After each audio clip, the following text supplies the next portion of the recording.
Grabe, ang lutong. Tumuusok pa.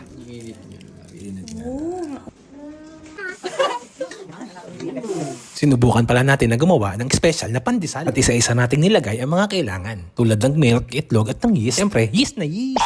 Tignan mo yung assistant ko, nakikiagaw pa.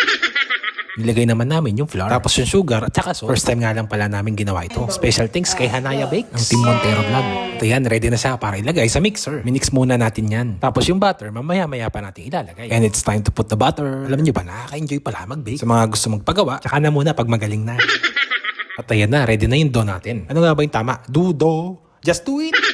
Yan, papaalsahin muna natin yan. O ayan na, ready na siya. Kailangan daw i-press-press ko muna. Feeling mo, ready na? Pwede mo nang ilatag. Tapos pwede ka na matulog. Hehe, joke lang po. Mga kapuso.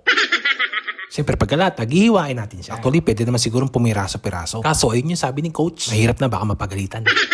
Siguro, parang pantay-pantay yung pagkakagawa. Medyo nakakangawit nga pala to, pero worth it naman. Aba, ang hirap kaya maghanap ng pandesal pag nasa ibang bansa ka.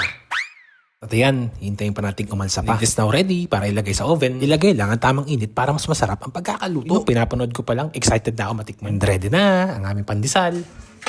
Wow, doon na tayo ya. Siyempre, ilayo ang bata, baka mapaso. Dahil siyempre, excited din sila matikman yung pandesal. At ito na nga, ang aking first ever pandesal. Malutong at umuusok pa. Pinalang ang kulang.